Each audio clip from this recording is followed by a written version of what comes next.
सभी को नमस्कार। अपना सब्जेक्ट समाजशास्त्र और आज का जो अपना टॉपिक है वो है वैयक्तिक अध्ययन पद्धति बीए सेकंड ईयर। सामाजिक विज्ञान में अनुसंधान के लिए मुख्यतया दो प्रकार की अध्ययन विधियां प्रयोग में लाई जाती हैं, परिमाणात्मक विधियां और गुणात्मक विधियां।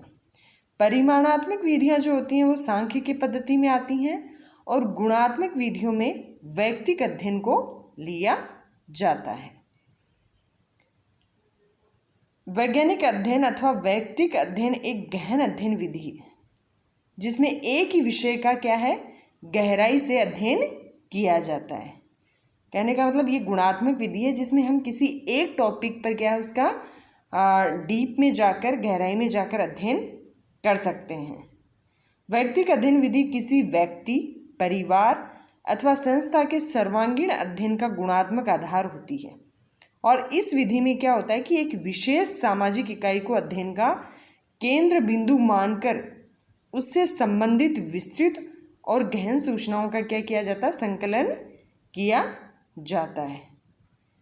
वैयक्तिक अध्ययन विधि समाजशास्त्र में बहुत ही महत्वपूर्ण और उपयोगी विधि मानी जाती है क्योंकि इसमें किसी व्यक्ति समूह अथवा किसी एक मानव समुदाय का सर्वांगीण अध्ययन किया जाता है, या यूँ कह सकते हैं कि उसमें उसके संपूर्ण जीवन के व्यवहार प्रतिमान, जीवन की क्रियाओं के अंतर संबंधों की जानकारी प्राप्त हो जाती है या प्राप्त की जाती है। अब है इसकी विशेषताओं में वही है जो हमने इसकी एक तरह से शुरुआत में इसकी कंसेप्ट जो पढ़ा है उन्हीं में से हम ये विशेषताएं जो है वो निकालेंगे। तो पहली विशेषता है कि विशिष्ट इकाई का अध्ययन। जैसा कि हमने अभी कंसेप्ट में पढ़ा ही है कि ये जो अध्ययन विधि होती है एक विशिष्ट सामाजिक इकाई का संपूर्ण अध्ययन है। इकाई मूर्त भी हो सकती है और अमूर्त भी हो सकती है। दूसरा है गहन अध्ययन। भी इस विधि द्वारा क्या है, अत्यंत सूक्ष्म और गहन अध्ययन जो है किसी एक इकाई का किया जाता है। अध्ययन करता जो है, चूँकि एक इकाई का अध्ययन करता है इसलिए वो विस्तृत अध्ययन उसका कर सकता है। वर्तमान और अतीत का अध्ययन करता है।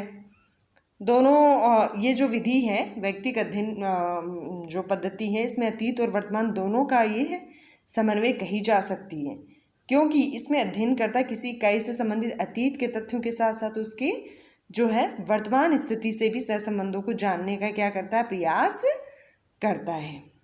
नेक्स्ट है गुणात्मक अध्ययन। जैसा कि बताया दो विधियां होती हैं, परिमाणात्मक और गुणात्मक। तो ये जो है गुणात्मक अध्ययन विधि है क्योंकि इस प्रकार के अध्ययनों में संख्यात्मक और सांख्यिकी के आधार पर तथ्यों को क्या है, ज्ञात नहीं किया जा सकता है। नेक्स्ट है संपूर्ण अध्ययन। वैयक्तिक अध्ययन विधि किसी इकाई के एक पहलू का अध्ययन नहीं करती बल्कि इसमें क्या है, सभी पक्षों का जो है अध्ययन समावेश किया जाता है। फिर नेक्स्ट विशेषता है कार्य कारण संबंध। इस विधि का उद्देश्य किसी इकाई की विभिन्न परिस्थितियों के बीच में क्या करना होता है, कार्य कारण संबंधों को ज्ञात करना होता है। अर्थात किसी विशेष पक्ष का जीवन की परिस्थितियों में कैसा संबंध रहा है वो मतलब उसके बारे में, उसकी जो है वर्तमान परिस्थितियां कैसी हैं, उनमें पारस्परिक संबंध किस प्रकार के रहे हैं आदि सभी का अध्ययन करना इसका मतलब उद्देश्य होता है या इसकी ये महत्वपूर्ण विशेषता है, कार्य कारण अध्ययन। अब नेक्स्ट है वैयक्तिक अध्ययन पद्धति की प्रविधियां व तथ्यों के स्रोत कि भी हमें कहाँ से जो है वैयक्तिक अध्ययन विधि से हमें कहाँ से जो है जानकारियाँ व तथ्य मिलते हैं, हम किस प्रकार से तथ्यों का संकलन इस विधि के माध्यम से कर सकते हैं। वैयक्तिक अध्ययन में कहने का मतलब कि इसके अंतर्गत कुछ ऐसी प्रविधियां व स्रोत होते हैं जिनके आधार पर अध्ययन की जाने वाली इकाई के बारे में क्या है, हम अधिकाधिक तथ्य एकत्र कर सकते हैं। इसमें अनेक स्रोतों व तकनीकों का प्रयोग किया जा चुका है, जिसके आधार पर हम क्या है व्यक्तिगत अध्ययन की जो बहुमुखी प्रकृति है उसको स्पष्टतया हम समझ सकते हैं या इसकी प्रकृति को समझा जा सकता है। इसके जो प्रविधीय तथ्य संकलन जो है अध्ययन के संकलन की प्रविधियों व तथ्यों के स्रोत के जो है दो प्रकार होते हैं।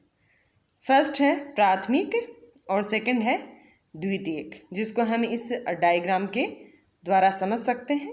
प्राथमिक स्रोत है तो प्राथमिक स्रोत जो है वो किसे कहते हैं कि व्यक्तिगत अध्ययन में अध्ययनकर्ता को इकाई से संबंधित अनेक तथ्यों का संग्रह प्राथमिक सूचनाओं के रूप में करना होता है।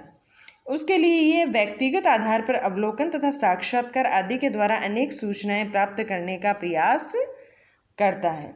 इसके साथ ही अध्ययन किए जाने वाले व्यक्ति के मित्रों, पड़ोसियों, परिवार के सदस्यों आदि से भी क्या है वो संपर्क स्थापित कर सूचनाओं का क्या कर सकता है, संकलन कर सकता है। सेकंड है द्वितीयक स्रोत। प्राथमिक स्रोतों के अतिरिक्त सूचना के संकलन के लिए द्वितीयक स्रोत है वो भी क्या है महत्वपूर्ण होते हैं। ये अनेक प्रकार के हमें व्यक्ति जो प्रलेख है उनसे प्राप्त हो सकते हैं या होते हैं, जैसे पुस्तकें हैं, पत्र हैं, डायरियां हैं या सरकारी कोई रिकॉर्ड है आदि।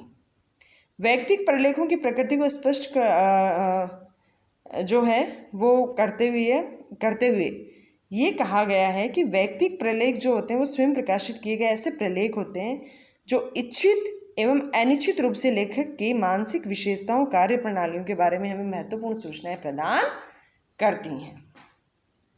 अब जैसे इसमें जो द्वितीयक स्रोत में जो स्रोत आ रहे हैं मुख्य रूप से, उनमें पहला है डायरियाँ। व्यक्तिगत अध्ययन विधि में सूचनाओं के स्रोत के रूप में व्यक्तिगत डायरियों का प्रयोग अत्यधिक जो है वो उपयोगी माना जाता है। डायरी व्यक्ति द्वारा लिखी जाती है जिसमें वह अपने जीवन की क्या महत्वपूर्ण घटनाओं एवं संस्मरणों को लिखता है। इसमें जीवन की गुप्त बातें भी लिखी जाती हैं। इस प्रकार यदि किसी व्यक्ति के जीवन की वास्तविक तथ्यों की हमें खोज करनी है तो उसकी सूचना उस व्यक्ति के डायरी से हमें क्या है प्राप्त हो सकती है। सेकंड है व्यक्तिगत पत्र। व्यक्तिगत अध्ययन में व्यक्तिगत पत्रों का भी महत्वपूर्ण स्थान होता है। पत्रों द्वारा व्यक्ति अपनी भावनाओं व विचारों का क्या है आदान प्रदान करता है। कभी कभी जीवन के गोपनीय तथ्य भी उनके द्वारा ज्ञात किए जा सकते हैं। जैसे जवाहरलाल नेहरू के इंदिरा गांधी को लिखे गए पत्र उनके जीवन दर्शन का साक्षात हमें क्या अनुभव कराते हैं। महात्मा गांधी, तिलक आदि जितने जो नेता हुए हैं उनके पत्र आज भी सुरक्षित हैं और इन नेताओं के संपूर्ण व्यक्तित्व का क्या है इन पत्रों के आधार पर मूल्यांकन किया जा सकता है। नेक्स्ट है जीवन इतिहास। जीवन इतिहास भी व्यक्तिगत अध्ययन का महत्वपूर्ण स्रोत है। जीवन इतिहास में जीवन का सार निहित होता है। इसमें व्यक्ति की पारिवारिक घटनाएं, उसके जीवन के अनुभव, जीवन की महत्वपूर्ण घटनाएं, व्यक्ति के जीवन को प्रभावित करने वाली परिस्थितियां व व्यक्ति विशेष आदि का क्या होता है पूर्ण विवरण होता है। जीवन इतिहास में व्यक्ति अपने जीवन की घटनाओं और अनुभवों का विस्तार के साथ वह स्वाभाविक रूप से क्या करता है वो वर्णन करता है। जीवन इतिहास को दो रूपों में लिखा जा सकता है। एक तो जो है व्यक्ति स्वयं अपना जीवन इतिहास लिखता है जिसे क्या आत्मकथा या आत्मचरित कहा जाता है, और दूसरा जो है कभी कभी व्यक्ति का जीवन इतिहास किसी अन्य व्यक्ति द्वारा लिखा जाता है जिसे जीवन चरित्र कहा जाता है।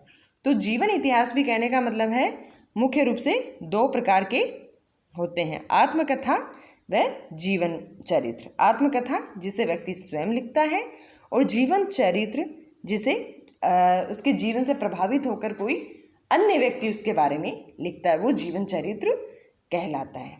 तो ये एक तरह से व्यक्तिगत अध्ययन पद्धति के विधि के मुख्य स्रोत हैं, प्राथमिक, द्वितीयक में डायरियाँ, व्यक्तिगत पत्र, जीवन इतिहास, और जीवन इतिहास में भी आत्मकथा और जीवन चरित्र।